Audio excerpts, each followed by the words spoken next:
Morning students. आपके screen पे business studies का अथॉरिटी एंड रिस्पॉन्सिबिलिटी शो कर रहा है। आइए इसके बारे में जानते हैं। ये चैप्टर 2 का सेकेंड प्रिंसिपल है, authority and responsibility. Authority means power to take decision, responsibility means obligation to complete the job assigned on him.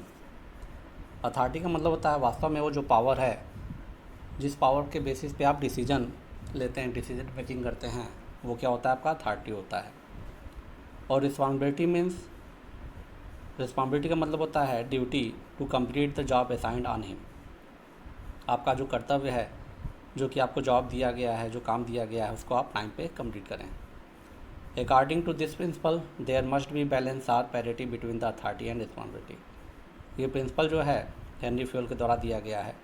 इस प्रिंसिपल के अकॉर्डिंग आपका अथॉरिटी और रिस्पॉन्सिबिलिटी में बैलेंस होना चाहिए, पैरिटी होना चाहिए। Excess of authority without matching responsibility में bring negative results and excess of responsibility without matching authority will not allow the worker to complete his job on time.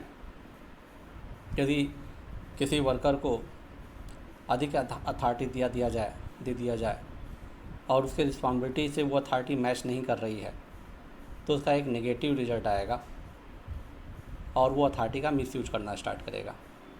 इसी तरीके से यदि रिस्पॉन्सिबिलिटी आपके पास ज़्यादा हो जाए और आपकी अथॉरिटी कम हो, तो उस कंडीशन में जो वर्कर है वो अपना जॉब, अपना जो वर्क है, वो टाइम पे कंप्लीट नहीं कर पाएगा। An organisation should board safeguards against misuse और एब्यूज ऑफ मैनेजरियल पावर। कोई भी ऑर्गेनाइजेशन को वास्तव में इस मामले में सुरक्षित रहना चाहिए कि मैनेजरियल पावर का वहाँ पे मिसयूज ना हो, इसका रॉन्ग यूज ना हो।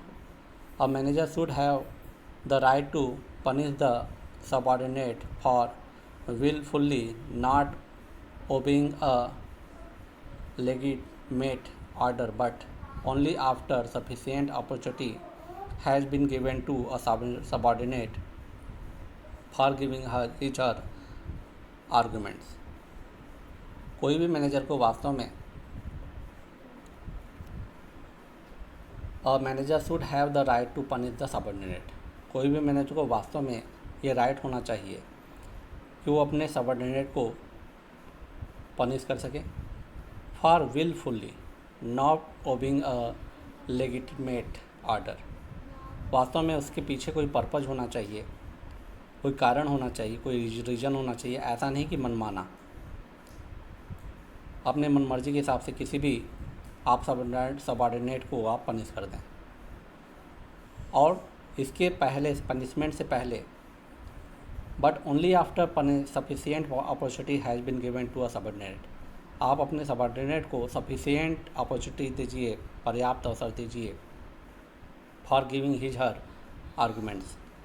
अपने जो भी उसकी गलतियां हैं, जो भी उसके मिस्टेक्स हैं, उसको क्लियर करने के लिए उसको वास्तव में आप सफिशिएंट अपॉर्चुनिटी दीजिए, जिससे आपके ऑर्गेनाइजेशन में कोई प्रॉब्लम ना आने पाए। जैसे एग्जांपल के तौर पे, if a person is given responsibility to produce 100 units in 1 week time, but he is not given authority to purchase the raw material. जैसे एग्जांपल के तौर पे अथॉरिटी एंड रिस्पॉन्सिबिलिटी का एग्जांपल कि एक पर्सन को 100 यूनिट्स का प्रोडक्शन का 1 वीक में प्रोडक्शन के लिए रिस्पॉन्सिबिलिटी दिया गया, लेकिन उसको ये अथॉरिटी नहीं दिया गया कि वो रॉ मटेरियल परचेज करे। If there is no raw material available in the store room, as a result he could not complete the target of producing 100 units on time. यदि उसके पास रॉ मटेरियल नहीं रहेगा स्टोर रूम में, तो उस condition में वो 100 यूनिट का टाइम पर प्रोडक्शन नहीं कर पाएगा। The worker can not be blamed for non completing on time because he was given only the responsibility and not the matching authority to carry on the work. यहाँ पे worker को हम किसी भी तरीके से ब्लेम नहीं दे सकते हैं उसके वर्क को टाइम पे कंप्लीट न करने के लिए, क्योंकि उनको हमने सिर्फ रिस्पॉन्सिबिलिटी दिया और उस रिस्पॉन्सिबिलिटी से मैच करता हुआ अथॉरिटी जिससे वो अपना वर्क कंप्लीट कर सके, वो अथॉरिटी हमने नहीं दिया। उस कंडीशन में excess of responsibility with less authority result in non completion of job. यदि आप एक्सेस ऑफ रिस्पॉन्सिबिलिटी दे देते हैं, लेस अथॉरिटी दे देते हैं, तो उससे आपका जॉब, उसका आपका वर्क जो है वो कंप्लीट नहीं हो पाता है, ये ध्यान रखिएगा। इसके पॉजिटिव इफेक्ट होते हैं इस प्रिंसिपल के, no misuse of authority and second help in meeting responsibility on time without any delay. पहला होता है कि यदि आपके रिस्पॉन्सिबिलिटी के अकॉर्डिंग आपका अथॉरिटी रहे तो आप अथॉरिटी को मिस यूज नहीं कर पाएंगे, और इससे आपकी जो रिस्पॉन्सिबिलिटी होती है बिना कोई देरी किए आप अपनी रिस्पॉन्सिबिलिटी को, अपनी ड्यूटी को पूरा कर पाते हैं। Consequences of violation of this principle, यदि आपका ये प्रिंसिपल अप्लाई नहीं हुआ ऑर्गेनाइजेशन में तो बहुत सारे निगेटिव इफेक्ट आएंगे। इसके कंसिक्वेंसेज आएंगे, पहला आएगा डिले इन वर्क और in completion of work due to less authority. आपका जो वर्क है वो डिले होता जाएगा या आप वर्क कंप्लीट नहीं कर पाएंगे क्योंकि आपके पास अथॉरिटी लेस होगी। Misuse of authority due to excess authority, यदि आपके पास एक्सेस अथॉरिटी हो जाएगा तो आप उसका मिसयूज करना स्टार्ट करेंगे।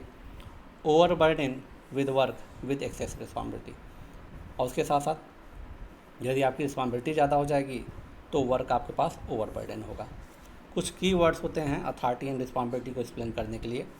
पहला कीवर्ड है match, parity, equality and balance between authority and responsibility. Second, allocation of authority as per work assign to individual. Third, giving authority matching to target और रिस्पॉन्सिबिलिटी ऑफ एम्प्लॉयज। आप अपने answering में इन keywords को use करेंगे तो better रहेगा।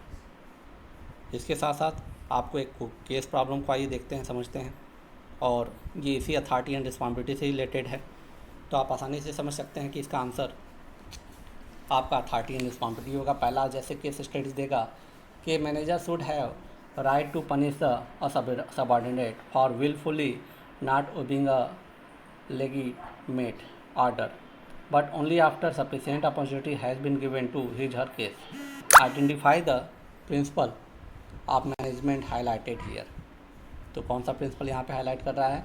Authority and responsibility.